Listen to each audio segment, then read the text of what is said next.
El artículo 126 de la Constitución dice que no podrá hacerse pago alguno que no esté comprendido en el presupuesto o determinado por la ley posterior, pero como era una costumbre violar ese antiguo precepto, hubo necesidad de reformar el siguiente artículo, el 127, que entre otras muchas cosas prescribe: no se concederán ni cubrirán jubilaciones, pensiones o haberes de retiro, ni liquidaciones por servicios prestados, como tampoco préstamos o créditos, sin que éstas se encuentren asignadas por la ley, decreto legislativo, contrato colectivo o condiciones generales de trabajo.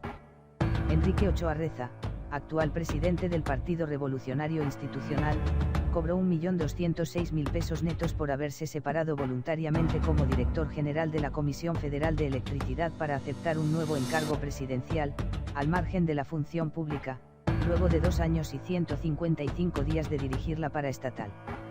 El instrumento invocado por el líder priista para demandar y obtener su liquidación fue el Manual de Trabajo de Servidores Públicos de Mando de la CFE, que no es ley, no es presupuesto aprobado por la Cámara de Diputados, no es contrato colectivo y no es condiciones generales de trabajo, en virtud de lo cual sus reglas particulares sobre pagos de jubilaciones, pensiones, haberes de retiro y liquidaciones por servicios prestados son nulas de toda nulidad según la Carta Magna. Pero el problema no termina ahí, sino que está bastante más complicado. El manual no permite otorgar liquidación a los jefes de la CFE que se separen de manera voluntaria, como fue el caso del líder priista, el señor Ochoa Reza, antes de 3 años. El artículo 33 de ese manual tiene 2 apartados en cuanto al pago por servicios prestados, retiro por voluntad propia, que es el caso, y por liquidación, que de ninguna manera es el caso. De haberse aplicado el primero y no el segundo, el señor Ochoa Reza no hubiera alcanzado ningún pago porque solo aplica para después de 3 años de servicio. Está claro que el manual es groseramente contrario a la Constitución, pero, en el colmo, también fue violado para poder entregar de todas maneras un dinero a Ochoa Reza por cuenta de la nación. La redacción actual del artículo 127 de la Constitución fue discutida en el Senado durante 2 años.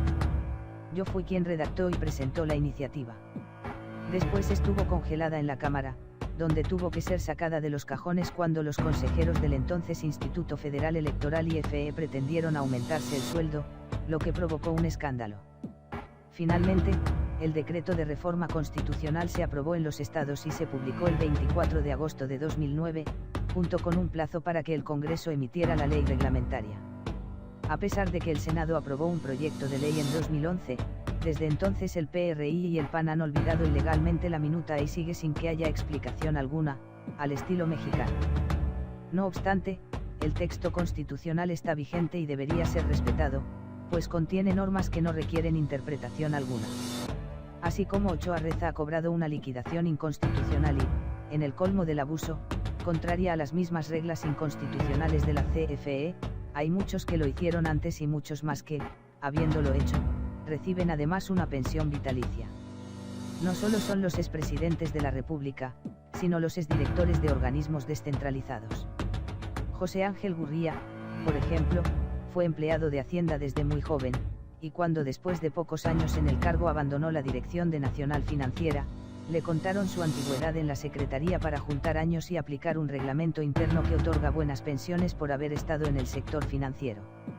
Al pensar en personas como esa, genuinos exponentes de la corrupción mexicana, el Congreso estableció la regla de que, a pesar de haberse otorgado en el pasado al margen de la ley, no se concederán ni cubrirán hoy, mañana y siempre jubilaciones, pensiones o haberes de retiro, ni liquidaciones por servicios prestados.